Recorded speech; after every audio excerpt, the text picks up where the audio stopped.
আমরা মানুষ সৃষ্টির সেরা জীব, কোনো সন্দেহ নাই।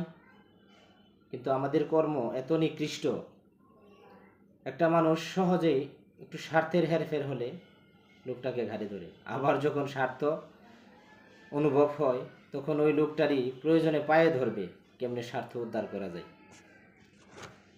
ধরেন এই যে একটা বই, পাঠ্যপুস্তক আমরা যা বলি আর কি, এই পাঠ্যপুস্তকের জ্ঞানে জ্ঞানান্বিত হয়ে যদি আপনার জীবদ্দশায় মানুষের উপকার না করতে পারেন, মানুষের সাথে সুসম্পর্ক বজায় না রাখতে পারেন, তাহলে এই জ্ঞান দিয়ে কোনো লাভ হবে না।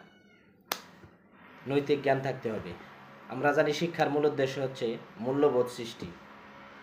কোথায় আজকে মূল্যবোধ? কি হচ্ছে মূল্যবোধ আজকে কোথায়? মানুষ সবাই জ্ঞানী, তবে জ্ঞানের মধ্যে পার্থক্য আছে, সৎ জ্ঞান, অসৎ জ্ঞান।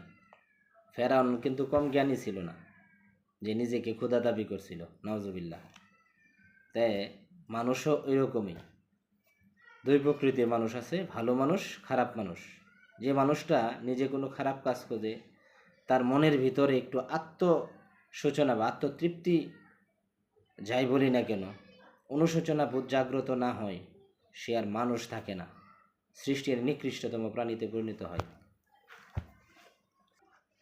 আমার কিংবা আপনার ধারা যদি আমার আশেপাশের মানুষগুলো শান্তি না পায়, অশান্তিতে ভোগে, জীবদ্দশায় যদি আপনি এই কর্মগুলো মানুষের জন্য করে থাকেন, ভাই মৃত্যুর পর তারা কি আপনাকে বদদোয়া দিবে না ভালো দোয়া দিবে, সেটা একটু ভেবে চিন্তে দেখবেন। মানুষ এখন মানুষ হিসেবে মূল্যায়ন করে না, মূল্যায়ন করে বিভক্ত হিসাবে। সে কোন গোত্র, সে কোন ভাইয়ের দল করে, কোন দলে বিভক্ত, ভালো কর্মের কোনো মূল্য নাই। স্বার্থ অনুযায়ী মানুষ কোনো না কোনোভাবে কুরাপের সাথে জড়িত।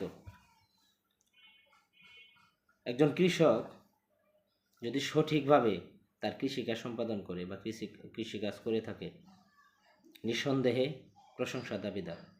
কিন্তু দেখবেন কি, সেই কৃষকই যখন ক্ষেতের লাইল বা উদি কাটতে যায়, আরেকজনের লাইল কাটে, তা সে তার স্বার্থ অনুযায়ী কুরাপটেড।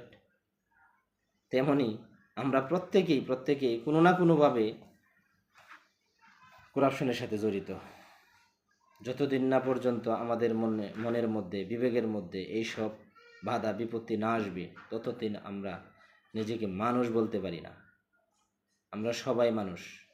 কথায় আছে, প্রাণ থাকলে প্রাণী হয়, কিন্তু মন না থাকলে মানুষ হয় না।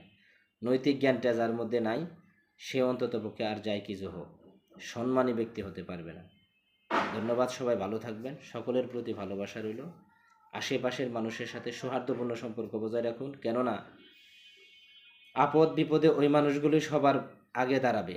জীবদ্দশায় যদি আপনি কাউকে শান্তি না দেন, বা মৃত্যুর পরে আপনি ওই লোকটার খাটিয়া ধরবেন, তাকে কবরে নামাবেন, ওইটা তো তার কোনোই কাজে আসবে না, কিছুই কাজে আসবে না। ধন্যবাদ ভাই, ভালোবাসা রইল। আসসালামু আলাইকুম।